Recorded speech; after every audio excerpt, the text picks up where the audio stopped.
네, 감사합니다. 오늘 우리에게 주실 하나님의 말씀은 베드로전서 1장 17절부터 25절까지 말씀입니다. 베드로전서 1장 17절부터 25절까지 말씀입니다.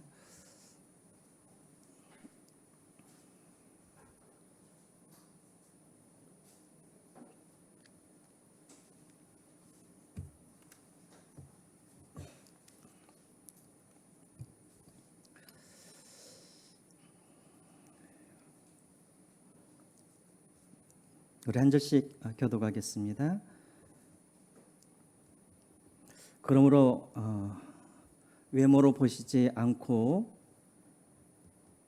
각 사람의 행위대로 심판하시는 이를 너희가 아버지라 부른즉 너희가 나그네로 있을 때에 두려움으로 지내라.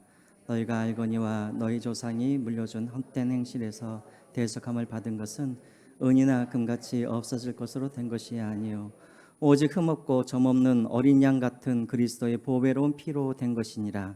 그는 창세전부터 미리 알린 바 되신 이 말세에 너희를 위하여 나타내신 바 되었으니 너희는 그를 죽은 자 가운데서 살리시고 영광을 주신 하나님을 그리스도로 말미암아 믿는 자니 너희 믿음과 소망이 하나님께 있게 하셨느니라. 너희가 진리를 순종함으로 너희 영혼을 깨끗하게 하여 거짓이 없이 형제를 사랑하기에 이르렀으니 마음으로 뜨겁게 서로 사랑하라. 너희가 거듭난 것은 썩어질 씨로 된 것이 아니요 썩지 아니할 씨로 된 것이니 살아있고 항상 있는 하나님의 말씀으로 되었느니라. 그러므로 모든 육체는 풀과 같고 그 모든 영광은 풀의 꽃과 같으니 풀은 마르고 꽃은 떨어지되 같이 읽겠습니다. 오직 주의 말씀은 세세토록 있도다 하였으니 너에게 전한 복음이 곧 이 말씀이니라. 아멘. 네. 우리가 계속해서 베드로전서를 오늘 이제 3일째 하고 있는데요. 베드로전서를 기록한 목적이 뭐라고 했습니까? 흩어져 있는 성도들, 예수 그리스도 때문에 고난을 받고 있는 성도들에게 베드로가 위로를 하기 위해서 그들에게 편지를 쓴 것이 바로 베드로전서라고 말씀을 드렸죠. 위로를 하기 위해서 베드로가 두 가지를 말을 합니다. 첫 번째로는 우리가 누구인지를 잘 알으라는 것이죠. 우리는 누구입니까? 나그네. 그냥 나그네가 아니라 산 소망을 가지고 있는 나그네. 그리고 두 번째로 이 베드로가 강조하고 있는 것이 무엇이냐면 너희들이 어떠한 하나님의 은혜를 받은 존재인지 그 하나님의 은혜를 잘 깨달아라. 이 두 가지를 가지고 그들을 위로하고 있습니다. 우리는 그냥 나그네가 아닙니다. 산 소망을 가지고 있는 나그네이죠. 여러분 여기서 말하는 산 소망이 무엇이라고 그랬습니까? 여러분 우리도 부모로부터 어떤 받을 유산이 있으면 당장은 그것을 받지 않아도 우리가 얼마나 기뻐합니까? 그렇죠? 막 가슴이 떨리겠죠. 이것이 바로 여러분 소망이라는 것이죠. 마찬가지로 우리가 이 나그네의 삶을 다 끝내고 우리가 다시 하나님 앞에 설 때 하나님께서 우리에게 예비하시는 유산이 있다는 것입니다. 유업이 있다는 것이죠. 그게 무엇일까요? 새 하늘과 새 땅, 그리고 그 땅에서 영원히 살게 되어질 새 생명, 이런 유산들을, 유업들을 우리에게 준비해 두셨다는 것입니다. 그러므로 우리는 그냥 목표 없이 떠돌아다니는 그런 나그네가 아니라 분명한 본향이 있고 그리고 산 소망을 가지고 우리는 살고 있는 그런 거룩한 나그네임을 우리가 잊지 말아야 할 것입니다. 자, 그래서 지난주에는 우리가 나그네로 살 때 어떻게 살아가야 되는가 이 땅에서 세 가지로 여러분들에게 말씀을 드렸죠. 첫째는 마음의 허리띠를 동여매라. 근신하라. 무슨 말입니까? 깨어서 너희들의 마음을 잘 지키라. 제가 그렇게 말씀을 드렸죠. 자, 두 번째로는 사욕을 본받지 말라. 다시 말하면 과거로 돌아가지 말라라는 것입니다. 깨끗하게 목욕을 시켜놨는데 또 더럽히면 얼마나 속이 상합니까? 마찬가지로 우리 하나님도 하나님께서 거룩한 자로 그렇게 만드셨는데 계속해서 죄를 반복하게 되어지면 하나님의 마음을 아프게 하는 것이죠. 거룩하게 살아라. 자, 세 번째로는 모든 일에 거룩한 자가 되라. 다시 말하면 구별된 삶을 살아라. 그렇게 이제 베드로가 이제 말을 강조를 했습니다. 자, 오늘 또 계속 마찬가지입니다. 오늘 또 본문의 말씀은 자, 우리가 이 땅에서 우리가 나그네로 살아갈 때 거룩한 나그네로 우리가 살아가야 되는데 자, 이 땅에서 우리가 나그네로 살아갈 때 어떻게 살아가야 되는지에 대해서 지난주에 이어서 계속해서 말씀을 하고 있습니다. 자, 어떻게 살아가야 되는가? 17절 우리 같이 한번 17절 읽어보겠습니다. 시작. 외모로 너희가 아버지라 부른즉 너희가 나그네로 있을 때에 두려움으로 지내라. 자, 베드로가 나그네로 있을 때 어떻게 지내라고요? 두려움으로 지내라라고 말을 하고 있죠. 이것이 또 베드로가 나그네의 삶을 살고 있는 성도들에게 주는 메시지입니다. 두려움을 가지고 지내라는 거예요. 여러분, 고난 때문에 지금 힘들어하고 있는 성도들에게 너희들이 행복하게 살아라, 기쁘게 살아라 이렇게 말을 해도 사실은 모자랄 판인데, 지금 이 베드로가 뭐라 그럽니까? 두려움을 가지고 살아라 라고 이야기를 하고 있죠. 왜 두려움을 가지고 살아라고 말을 하고 있습니까? 그 앞에 이유가 나와 있죠. 뭐 때문입니까? 너희 아버지의 심판이 있을 거라는 거예요. 다시 말하면 우리가 나그네 삶을 다 끝내고 우리가 하나님 나라에 가게 되어지면 하나님이 우리에게 주실 유산도 있지만 그 전에 무엇이 있냐면 하나님 아버지의 심판이 있다라는 것입니다. 근데 그 심판의 기준이 무엇이라고요? 17절을 다시 한번 보십시오. 무엇을 보지 아니하고 외모를 보지 아니하고. 여기서 말하는 이 외모라는 것은 무슨 말이냐면 바로 이런 것들이죠. 내가 목사이고 안수집사이고 장로이고 권사이고 이런 것을 보지 않겠다라는 것입니다. 또 우리가 얼마나 오랫동안 교회를 다녔고 또 어디 교회를 다녔고 이것을 보지 않겠다라는 거예요. 하나님께서 보시는 것은 무엇을 보시겠다고요? 무엇을? 각 사람의 행위대로 심판하시겠다라는 거예요. 여러분 좀 이상하죠? 우리가 구원은 무엇으로 받습니까? 구원은 행위로 받습니까? 아니요. 뭘로요? 믿음으로. 하나님의 은혜로 우리가 구원을 받는데 베드로는 갑자기 무슨 이야기를 하냐면 각 사람의 행위대로 심판을 받는다라는 거예요. 그러면 지금 대체 이 베드로는 지금 이 행위는 무슨 말을 하는 것일까? 지금 행위 구원을 이야기하고 있을까요? 아니죠. 자, 여기서 말하는 이 행위가 무엇인가? 그것이 바로 18절부터 21절까지 쭉 그 내용이 이제 나와 있는 것입니다. 베드로가 대체 말하는 이 행위가 무엇인지. 근데 여러분 한 가지 힌트를 드리자면 여기서 각 사람의 행위대로 할 때 이 행위라는 이 단어는 헬라어로 에르곤이라는 단어를 사용해요. 에르곤, 일, 행위라는 뜻인데 복수가 아니라 단수예요. 다시 말하면 하나님께서 우리의 행위를 보시는데 여러 가지 행위를 보시는 것이 아니라 어떤 행위? 딱 한 가지 행위를 보시겠다라는 거예요. 그게 뭘까? 그게 뭘까? 그것이 이제 18절부터 쭉 나오게 되어 있습니다. 자, 여러분 그러면 우리가 한번 18절부터 22절까지 대체 이 하나님께서 기준으로 삼는 그 한 가지 행위란 무엇을 말하는지 한번 같이 알아보겠습니다. 잠이 오시더라도 여러분 이렇게 반짝반짝 옆에서 좀 꼬집어 주시고 자, 한 가지 행위가 무언가 먼저 18절 한번 보겠습니다. 18절. 너희가 알거니와 너희 조상이 물려준 헛된 행실에서 대속함을 받은 것은 은이나 금같이 없어질 것으로 된 것이 아니오라고 되어 있죠. 자, 여러분 저를 한번 보세요. 자, 한 가지 행위가 있습니다. 그러면 구원받을 만한 행위가 있다면 구원받지 못할 만한 행위도 있을까요? 없을까요? 있겠죠. 자, 그러면 구원받지 못할 행위, 하나님의 심판을 받아야 할 그 행위가 무엇인가? 18절에 나와 있죠. 무슨 행실이라고 되어 있습니까? 헛된 행실이라고 나와 있죠. 다시 말하면 우리가 이 땅에서 우리가 헛된 행실을 가지고 살아가면, 그래서 그 헛된 행실을 가지고 우리가 하나님 앞에 나아가면 우리는 어떻게 된다고요? 하나님 앞에서 심판을 받게 된다라는 것입니다.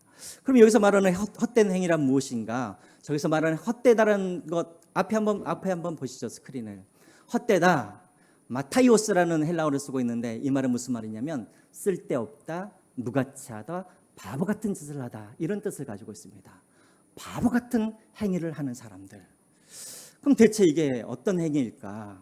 거기 18절을 다시 한번 보시면 이 행위는 누구에게 물려받은 것이라고요? 우리 조상들에게 물려받은 것이라고요.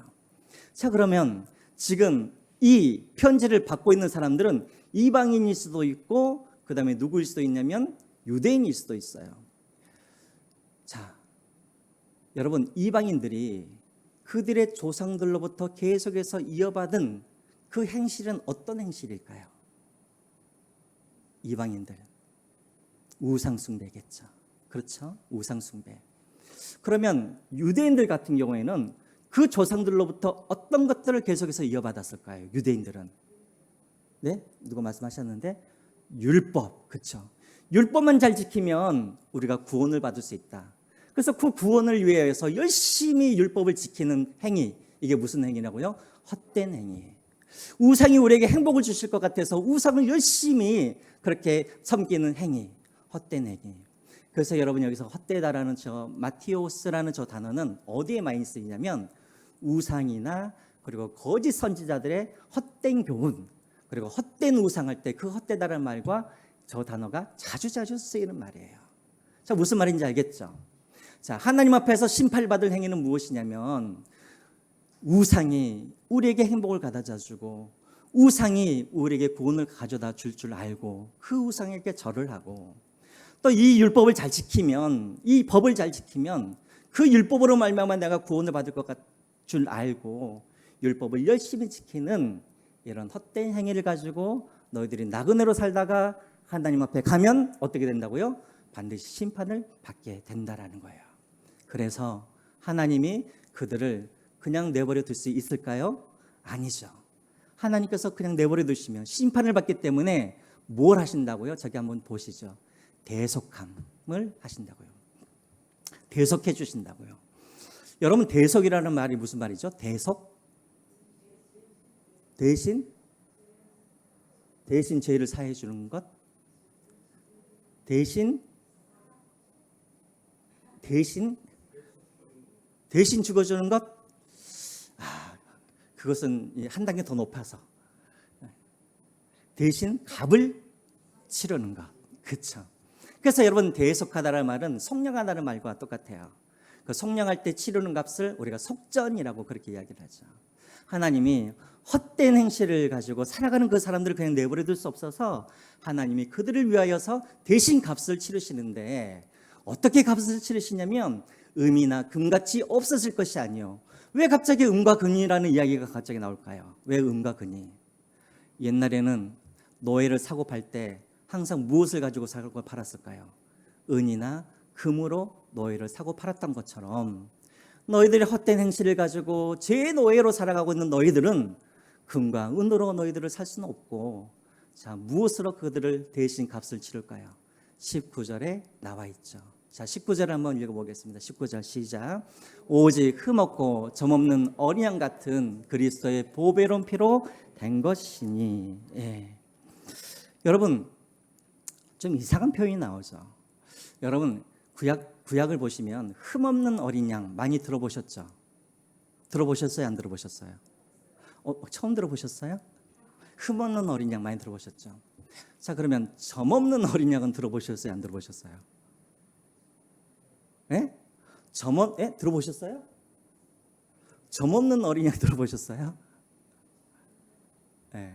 점없는 어린 양은 우리가 표현이 잘 안 나오죠. 베드로가 특이하게 여기서 점 없는 어린 양을 사용하고 있어요.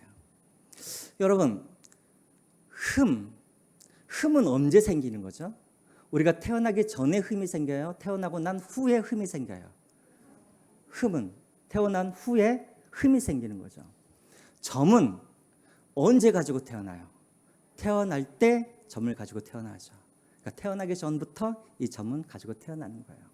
왜 베드로가 갑자기 구약에도 없는 이 점 없는 어린 양의 말을 썼을까? 학자들이 이야기하기에는 흠 없는 것은 태어나고 난 이후에 갖게 되는 것이고 점은 태어날 때 가지고 나오는 것이기 때문에 흠 없는 죄송합니다. 물 한 잔 마시고. 점이 없다라는 말은 원죄를 이야기하는 것이라는 것이죠. 그분은 태어날 때부터 뭐가 없었다고요? 죄가 없으셨고, 그리고 그분은 태어나고 나서부터 그분은 자범죄, 태어난 이후에 그분은 살아가실 때 죄가 없으셨다는 거예요. 이해가 되시죠? 그분은 자범죄도 없고 원죄도 없는, 그분은 완벽한 거룩하신 어린 양, 누구예요? 바로 예수 그리스도라는 것입니다. 자, 여러분들에게 한번 질문을 할게요. 자, 제가 어느 날 마음이 동했습니다. 저 사람이 정말 예수님을 전해도 듣질 않아요. 그래서 제가 너무나 국률한 마음이 들어서, 그래도 목사이니까, 그래서 제가 저 사람을 위하여서 제가 십자가에 올라가 가지고 제가 죽었어요. 그리고 저에게서 피가 쏟아져 내렸어요. 자, 제가 저 사람을 위해서 십자가에서 못 박혀 죽었으니까 저 사람은 나의 피로 인하여서 구원을 받을 수 있습니까? 못 받습니까? 구원을 못 받죠. 그러면 나 혼자가 아니라 저 한 사람을 위하여서 1000명의 사람들이 십자가에서 못 박혀 죽었어요. 저 한 사람을 위해서. 그러면 그 1000명의 사람들의 그 피값을 하나님께서 보시고 저 사람을 용서해 줄까요? 용서해 주지 않을까요? 용서해 주지 않아요. 왜 그래요? 숫자가 중요한 것이 아니라, 대신 죽어준 것이 아니라 뭐가 중요해요? 그 죽어주는 그 대속 제물이 죄가 있느냐 없느냐의 문제인 것이죠. 우리는 어때요? 죄가 다 있어요. 그러니까는 대속해 줄 수가 없는 거예요. 오직 완전한 하나님이시요 완전한 인간이신 예수 그리스도만이 그 사람을 위하여서 죽어 주어야 그 피로 말미암아 그 사람이 구원을 얻을 수가 있는 것입니다. 자, 그렇기 때문에 여러분, 이 예수 그리스도의 피는 유일한 피입니까? 아니면 수많은 피 중에 하나입니까? 유일한 피예요. 그래서 그 피는 보배로운 피예요. 왜? 비교할 수 없을 정도로 귀하기 때문에, 값으로 살 수가 없기 때문에, 유일하기 때문에 뭐예요? 보배로운 피로 우리가 구원을 얻었다라고 그렇게 이야기를 하고 있습니다. 자, 그러면 또 여러분들에게 한 가지 질문을 할게요. 여러분, 예수님께서 보배로운 피를 흘리셔서 우리를 위해서 죽으셔서 헛된 것들에 절을 하고 헛된 것들에 소망을 두고 헛된 것들에 믿음을 가지고 있었던 그들을 구원해 주셨는데, 자, 이것은 하나님께서 갑자기 생각이 나셔서 충동적으로 만들어내시는 방법일까요? 아니면 오래전부터 계획해 놓으신 방법일까요? 오래전부터. 어디에 나와 있습니까? 20절에 나와 있어요. 20절. 우리 다 같이 20절을 한번 읽어보겠습니다. 시작. 그는 창세전부터 미리 알림 바 되시니나 이 말세에 너희를 위하여 나타내신 바 되었으니. 자, 예수님을 이 땅에 보내셔서 우리의 죄를 위하여서 십자가에 죽게 하겠다라는 이 계획을 하나님이 언제 만드셨냐면, 언제? 창세 후, 창세 전. 창세 전에. 그러면 이 말은 무슨 말이냐면, 아담과 하와가 죄를 지었기 때문에 하나님께서 부랴부랴 빨리 예수를 죽여가지고 저들을 구원해 줘야겠다, 이렇게 했다는 것이 아니란 말이에요. 창조하기 전에 인간들을 만들 때 하나님의 형상으로 인간들을 만들어야겠다고 결심을 하시고, 인간들을 만드실 때 그들에게 자유의지를 주어서 만들겠다라고 결정을 하시고, 그래서 혹시라도 자유의지를 주어서 이들이 죄를 짓게 되어지면 그들을 어떻게 구원할 것인가에 대해서 누가? 성부와 성자와 성령 하나님이 서로 논의를 해서, 그래서 구원의 방법까지 다 준비를 해서 우리 인간들을 창조하셨다라는 것입니다. 저는 여러분, 이것을 생각할 때마다 저는 너무나 하나님의 그런 은혜가 너무 이렇게 느껴져요. 여러분, 저를 한번 보세요. 우리가 이제 뉴스에 보면은 막 살인 사건이 많이 일어나잖아요, 그렇죠?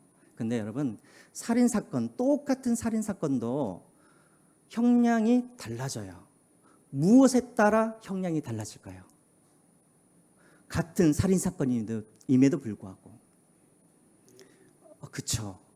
이 살인이 계획적인 살인인지 아니면 충동적인 살인인지에 따라서 이것이 바뀌어져요. 그래서 죄만 지으면 사람들이 다 뭐라 그래요? 제가 술을 먹고 정신이 없어서 그렇게 했다고. 다 그래요. 왜? 술을 먹으면 이것은 고의가 아니라 뭐이기 때문에, 충동적이기 때문에 형량이 감면이 되잖아요. 자, 그러면 여러분, 우리 하나님은 아들을 죽이기 위해서 우리 하나님은 계획을 짜셨어요. 언제? 인간을 창조하기 이전부터. 이 말은 무슨 말이냐면, 우리 하나님은 자기의 아들을 죽이기 위해서 수천 년 전부터, 인간을 창조하기 이전부터 하나님은 그것을 계획하시고, 그리고 계획하실 뿐만 아니라 이 계획이 실패하지 아니하도록 하나님은 구약 역사의 매 순간순간마다 하나님은 하나님의 열심으로 내 아들을 죽이기 위해서 하나님은 열심히 일하셨다는 거예요. 그리고 때가 될 때 하나님은 자신이 계획했던 그 일을 위하여서 아들을 이 땅에 보내주시고 우리를 위하여서 십자가에 죽게 하셨다는 것입니다. 여러분 얼마나 나쁜 아버지예요. 그렇죠? 얼마나 흉악한 아버지예요. 자기 아들을 죽이기 위해서 수천 년 전부터 그 아들을 죽이기 위해서 계획하시고 세밀하게 계획하시고 또 그것을 이루기 위하여서 열심히 일하시고 때가 되어 그 아들을 우리에게 주시고 너무나 나쁜 아버지이죠. 근데 왜 그렇게 해요? 왜 그렇게 해요? 자기 아들을 죽이면서까지 해야 할 무슨 선한 일이 있습니까? 이 세상에. 그렇잖아요, 여러분. 여러분들이 여러분들의 자식들을 죽이시면까지 여러분들이 해야 할 그런 선한 일이 이 세상에 어디 있습니까? 우리 하나님은 그렇게 하셨다는 거예요. 수천 년 동안 열심히 일을 하시면서 하나님은 어떤 마음이었을까요? 아들을 죽이기 위해서 열심히 일하셨던 그 하나님, 얼마나 가슴이 아프시겠습니까? 그래서 저는 이것을 생각할 때마다 너무나 가슴이 아파요. 어떻게 수천 년 동안 그것을 계획하셨을까? 아들을 죽이기 위해서. 왜 그랬을까요, 여러분? 왜? 왜 그렇게 죽이셨어요? 이유는 딱 하나죠. 뭐 해서요? 우리를 뭐 하기 때문에? 사랑하시기 때문에. 다른 이유가 없어요. 그저 우리를 사랑하시기 때문에. 그러면 우리는 뭐 하나님 앞에서, 우리가 하나님 앞에서 선한 일을 했습니까?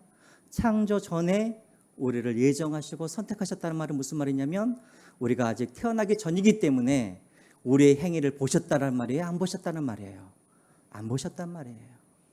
그리고 아들을 주실 때에는 여전히 우리가 원수 되었을 때, 죄인 되었을 때 우리를 위하여서 아들을 주셨단 말이죠. 저는 이것을 생각할 때마다 너무나 큰 은혜인 것 같아요. 어떻게 아들을 그렇게 죽이기 위해서 계획까지 하시고 그 계획이 실패하지 않도록 그렇게 열심히 일하시고 때가 되어 그 아들을 우리에게 보내주셔서 그 아들이 죽도록 그렇게 내버려 두셨을까? 우리를 사랑하시기 때문에 그렇다라는 것입니다. 그러면 왜 우리를 이렇게 아들을 우리에게 죽이시기까지 우리를 사랑하셨는가? 대체 뭘 하고자 하시기 위해서? 21절 말씀입니다. 이것을 위하여서죠. 21절 같이 한번 읽어보겠습니다. 시작. 너희는 그를 죽은 자 가운데서 살리시고 영광을 주신 하나님을 그리스도로 말미암아 믿는 자니 너희 믿음과 소망이 하나님께 하셨느니라. 예수 그리스도를 우리를 위해서 죽게 하시고 살리신 이유는 다른 게 아니에요. 그리스도를 믿음으로 말미암아 누구를 믿게 하기 위해서? 하나님 자신을 믿게 하기 위해서. 그래서 사람들을 어떻게 만들기 위해서?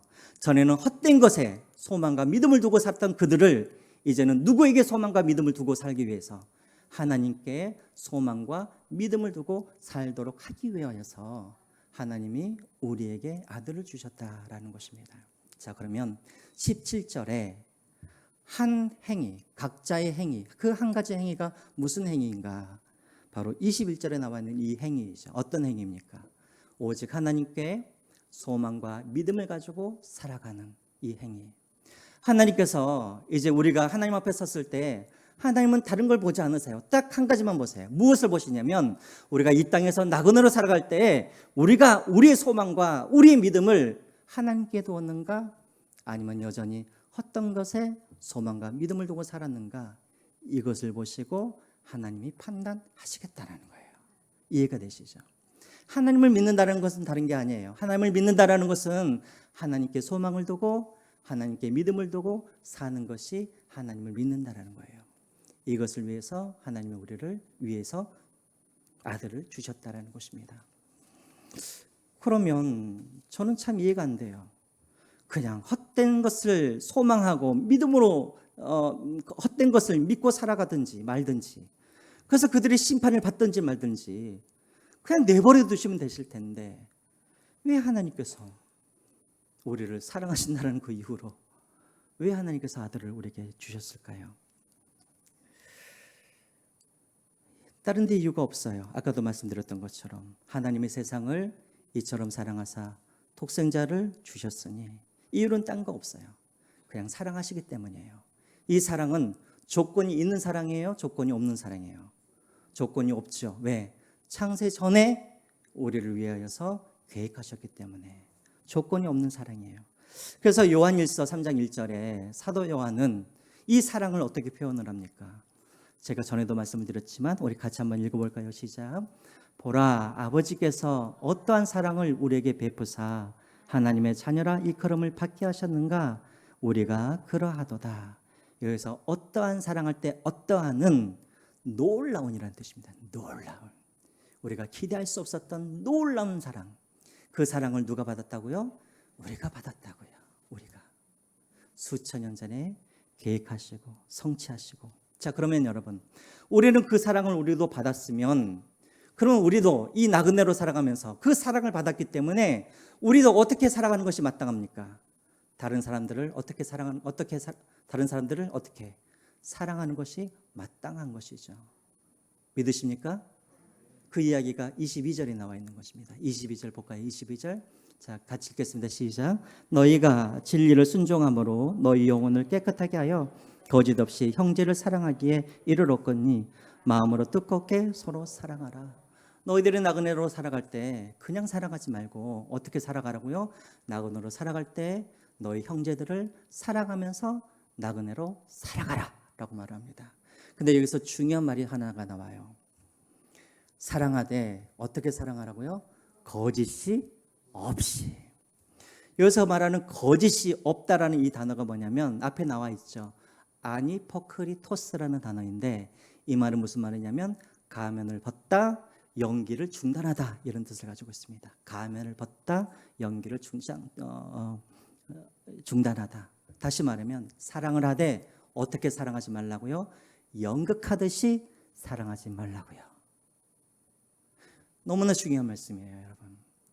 하나님은 우리가 사랑하는 척 사랑하는 것을 원하지 않으세요. 마치 연기하듯이, 연극하듯이 목사님이 사랑하라고 했으니까 어쩔 수 없이 사랑을 하는 것이 아니라 어떻게 해요? 뜨겁게 거짓없이 사랑을 하는 거예요. 그게 불가능한가? 가능하죠. 왜요? 우리가 그 사랑을 어떻게 했기 때문에? 받았기 때문에 이게 가능하다라는 거예요. 그럼 거꾸로 말하면 우리가 하나님을 나는 잘 믿습니다. 나는 오직 하나님께 나의 소망과 믿음을 두고 나는 살아갑니다라고 말을 하면서도 그런데 한 가지 제가 부족한 것이 있는데 저는 다른 사람을 잘 사랑하지 못합니다라고 이렇게 말을 한다면 이 말은 맞는 말이에요? 틀린 말이에요? 틀린 말이에요. 내가 아무리 하나님을 내가 믿는다고 말을 하지만 내가 다른 사람을 사랑하지 못하고 있으면 그 믿음은 가짜 믿음인 거예요. 여러분들이 정말로 하나님께 소망과 믿음을 두고 살아가는 사람들이라면, 우리가 정말 거듭난 사람들이라고 한다면, 우리가 정말 하나님의 사랑을 우리가 경험한 사람이라고 한다면 반드시 우리에게는 어떤 증거가, 열매가 나타나야 되냐면 거짓 없이 뜨겁게 형제를 사랑하는 그런 열매로 나타나야 되는 거예요. 점검을 해보세요. 여러분들의 자신들을. 내가 지금 연극을 하듯이 내가 목사이기 때문에, 장로이기 때문에, 구역장이기 때문에 할 수 없이 연극하는 것처럼 사랑하는 척하고 있는지, 아니면 정말 내 마음의 중심 가운데 진심으로 내가 내 형제를 사랑하고 있는지, 이것이 여러분 바로 기준입니다. 이것은 저의 말이 아니라 요한일서 3장 14절부터 16절에 나와 있는 말씀이죠. 한번 그 다음 걸 한번 보여주시겠어요? 우리 같이 한번 읽어보겠습니다. 저기 잘생긴 제 얼굴은 지워주시고 같이 한번 읽어볼까요? 시작. 우리는 형제를 사랑함으로 사망에서 옮겨 생명으로 들어간 줄을 알거니와 사랑하지 않은 자는 사망에 머물러 있느니라. 그 형제를 미워하는 자마다 살인하는 자니 살인하는 자마다 영생이 그 속에 거하지 아니하는 것을 너희가 아는 바라. 그가 우리를 위하여 목숨을 버리셨으니 우리가 이로써 사랑을 알고 우리도 형제를 위하여 목숨을 버리는 것이 마땅하니라. 이렇게 사랑하라고요. 사랑을 받았기 때문에 우리도 사랑할 수 있다라는 것입니다. 목사님, 저는 그래도 도저히 그렇게는 사랑을 못 하겠는데요. 저는 그런 능력이 없어요. 저는 그렇게 사랑을 해본 적이 없어요. 제가 전에도 말씀했던 것처럼 여러분들은 그렇게 사랑을 하고 있어요. 누구에게? 여러분들의 자식들에게. 그렇죠? 나는 한 번도 그런 사랑을 해본 적이 없어요. 아니에요. 여러분들은 여러분들의 자녀들이 조건과 상관없이 그 자녀들이 잘하든 못하든 여러분들은 지금까지도 무조건적으로 사랑을 했어요. 그래서 여러분들은 그렇게 사랑할 수 있는 능력이 있어요. 단지 대상이 다르다고 해서 여러분들이 다르게 사랑할 뿐이지 능력은 여러분들 안에 있는 거예요. 그래서 여러분 사랑하세요. 내 자식을 사랑하듯이 내 옆 사람을, 내 이웃을, 내 형제를 그렇게 사랑하시기 바랍니다. 자, 그래서 이제 마지막으로 베드로가 또 하나님이 내게 주신 그 은혜가 또 얼마나 큰지를 또 설명하기 위해서 또 23절부터 25절까지 우리가 어떻게 거듭남을 받았는지에 대해서 또 이야기를 하고 있습니다. 여러분 23절을 한번 보겠습니다. 23절 우리 같이 한번 읽어볼까요? 시작. 너희가 거듭난 것은 썩어질 씨로 된 것이 아니요 썩지 아니할 씨로 된 것이니 살아있고 항상 있는 하나님의 말씀으로 되었느니라. 거듭남 무슨 말입니까? 다시 살아나다라는 뜻이죠. 조금 어려운 말로 중생하다 그런 말이죠. 여러분 베드로가 우리가 어떻게 거듭난다고 말을 하고 있습니까? 무엇으로요? 하나님의 뭘로? 말씀으로 거듭난다고 그래요. 이상하죠, 여러분? 우리는 어떻게 거듭난다라고 우리는 알고 있었어요. 요한복음 3장 5절을 보면은 예수님께서 니고데모에게 어떻게 거듭날 수 있다고 말을 했죠? 물과 성령이 아니면 하나님의 나라에 우리가 들어갈 수 없다고 했잖아요. 그렇죠? 그러니까 성령으로 거듭나야 된다라고 예수님을 말씀하셨는데 베드로는 뭐라고 하냐면 뭐라고 그래요? 하나님의 말씀으로 거듭난다고 이야기를 해요. 이게 무슨 말이지? 예수님이 맞는 거야? 아니면 베드로가 맞는 거야? 베드로는 성령으로 거듭난다고 말을 했는데 왜 아니죠. 예수님은 제가 여러분들이 잘 듣고 있는가 안 듣고 있는가 제가 보고 있었어요. 예수님은 성령으로 거듭난다고 말씀하셨고 베드로는 예수님의 말씀으로 거듭난다고 말씀하셨고 다 똑같은 말인 거예요. 그렇죠? 여러분 어렸을 때 시장에서 그거 해보셨어요? 뻥이야 하면서 막 뻥튀기 뻥 터트리는 뻥튀기 해보셨어요? 안 해보셨어요? 다 도시에서만 사셨어요? 저는 어렸을 때 맨날 그 뻥튀기 앞에서 막 떨어진 거 주워 먹는다. 근데 여러분 뻥튀기 아저씨한테 가면 그 뻥튀기 그냥 해주세요 하면 그냥 해줘요? 뭘 가지고 가야 돼요? 네? 아니 내가 뭘 가지고 가야 되죠? 네, 밥을 가져간 게 쌀을 가져가거나 또 뭘 가져가요? 옥수수, 강냉이 가지고 가야죠. 그냥 해달라고 하면 안 해줘요. 물론 이제 사서도 하겠지만 뭘 가져가야 돼요? 쌀알이나 옥수수 알갱이를 가져가서 뻥튀기 해주라고 해야 되죠. 불만 있다고 해서 되는 게 아니라 기계만 있다고 되는 것이 아니라 그 안에 뭐가 들어가 있어야 돼요? 재료가 들어가야지 뻥 하면 이제 뻥튀기가 나오는 거죠. 마찬가지예요, 여러분. 성령은 무엇이냐면 불과 기계와 같은 거예요. 그럼 그 안에 무엇을 집어넣어야 돼요? 하나님의 말씀이 들어가야 되는 것이죠. 그러므로 여러분 이 거듭남이라는 것은 우리가 좀 오해하지 말아야 돼요. 어떤 사람들이 갑자기 가만히 있는데 성령께서 그 사람 안에 임하셔가지고 갑자기 그 사람을 막 뒤집어지고 무슨 방언을 하고 이것을 거듭남이라고 생각을 하는데 땡 아니에요. 그 전에 어떤 일이 먼저 있어야 되냐면 복음을 그 사람이 먼저 듣고 하나님의 말씀이 그 안에 있어야 그래야 성령님께서 감동하셔서 그 말씀이 해석되어지고 이해되어지고 그것이 나에게 적용되어서 이 말씀이 전에는 그냥 글자였는데 어느 순간인가 성령님께서 감동하셔서 나 같은 죄인이 어떻게 이런 생각이 그런 고백이 나고 정말 나의 힘으로는 구원받을 수 없었는데 어찌 하나님께서 나를 이렇게 사랑하셔서 나를 위해서 죽으시고 나 같은 사람을 하나님께서 구원하셨는가 그 은혜가 깨달아지고 그래서 그 예수 그리스도를 나의 구주 나의 하나님으로 그렇게 영접하는 것 이것이 바로 여러분 거듭남의 과정인 거예요. 그래서 먼저는 무엇이 있어야 된다고요? 하나님의 말씀이 우리 안에 들어와야 되고 그리고 그 말씀을 하나님께서 뻥튀기 하듯이 성령께서 감동하셔서 그 말씀을 움직이실 때 우리가 거듭나게 되는 거예요. 자, 그런데 왜 이것이 은혜인가? 여러분 23절에 보시면은 그 말씀이 어떤 말씀이라고 그랬어요? 살아있고 항상 있는 말씀이라고 그랬죠. 자, 이 말이 무슨 말이냐면 저는 언제 정말로 예수님을 영접하게 됐냐면 어떤 한 학교 선배의 그 전도 사형리 있죠, 사형리를 제가 딱 이렇게 읽고 나서 제가 갑자기 하고 제가 아니 이럴 수가 하면서 제가 그때 이제 경험을 했었어요. 자, 제가 누구에게 복음을 들었냐면 제 학교 선배에게 복음을 들었어요. 그 학교 선배는 누구에게 복음을 들었을까요? 뭐 어떤 목사님에게 복음을 들었겠죠. 그 목사님은 누구에게 복음을 들었을까요? 어떤 전도자에게 복음을 들었겠죠. 자, 쭉 올라가다 보면 누구까지 올라가게 될까요? 복음 전도자, 그리고 사도들까지 올라가겠죠.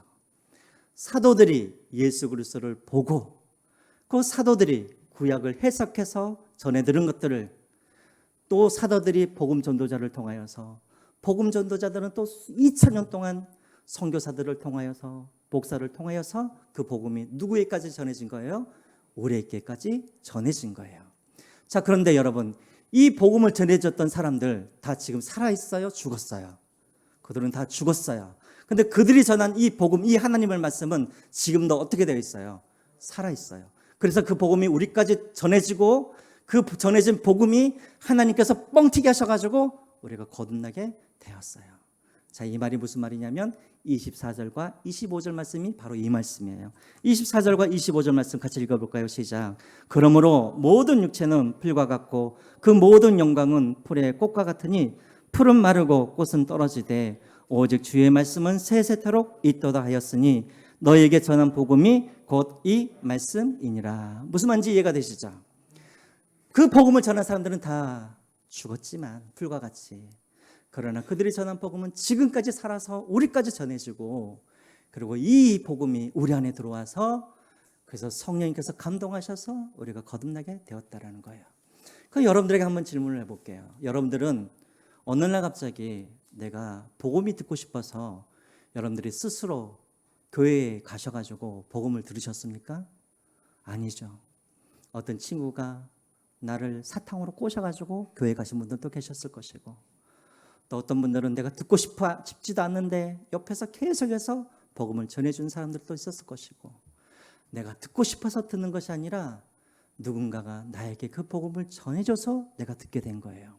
그러면 여러분들이 그 복음이 깨달아진 것은 여러분들이 열심히 연구해가지고 여러분들이 깨달아진 것입니까? 아니면 어느 순간에 갑자기 똑같은 말씀이었는데 어느 순간에 갑자기 이 말씀이 내게 주신 말씀이 되고 갑자기 이 말씀이 깨달아져서 내가 꼬꾸라지고 그렇게 되었나요? 오늘날 갑자기 그랬죠. 자, 제가 무슨 말을 하려고 그러냐면 우리가 구원을 받는 데 있어서 우리가 한 일이 있다 없다? 없다. 복음을 듣는 것도 어떤 사람을 하나님께서 통하여서 우리가 복음을 주셨고, 그 복음을 깨달아진 것도 내가 연구해서 깨달아진 것이 아니라 내 안에 누가 성령 하나님께서 감동하셔서 그들이 깨달아지게 하여 주므로 하나님이 믿어지게 하고, 그래서 내가 하나님을 소망하고 하나님을 믿게 되는 그런 사람으로 내가 바뀌게 되었다라는 것입니다. 보세요, 여러분. 구원을 여러분들이 어떻게 받으셨는지. 구원을 누가 계획하셨어요? 성부 하나님께서 창세전에 그것을 계획하시고, 그 구원을 누가 성취하시고, 성자 하나님이 십자가 위에서 그 구원을 성취하시고, 그 성취된 구원을 누가? 성령 하나님이 우리에게 적용하게 하여 주셔서 그 복음을 누구에 의하여서? 수많은 사도들과 복음 전도자들을 통하여서 내게 오게 하고, 그리고 그것이 내 안에 있는 성령 하나님에 의하여서 깨달아지고 믿어지게 했다라는 것입니다. 우리가 한 일이 있어요, 없어요? 없어요. 그러므로 이 복음을, 이 구원을 우리가 자랑할 수 있어요, 없어요? 자랑할 수 없어요.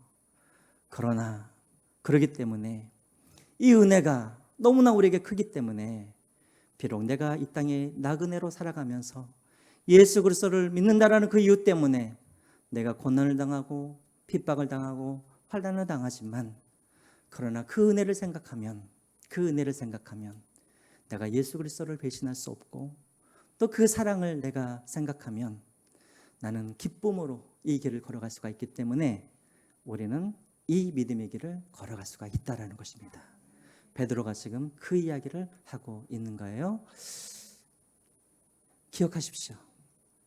고난이 있을 때마다 내가 누구인지, 여러분들이 누구인지, 여러분들이 어떤 사랑을 받고 있는 사람들인지 창세전에 하나님께서 계획하시고 자기 아들을 죽이기 위해서 계획하시고 실행하시고 그 아들을 죽이면서까지 구원하신 사람이 바로 나요, 여러분 자신인 것입니다. 그러면 고난이 있을 때마다 그 사랑을 기억하시면서 이겨낼 수 있는 여러분들이 되시기를 주님의 이름으로 부탁드립니다. 우리 같이 이 시간 한번 하나님 앞에 한번 기도했으면 좋겠습니다.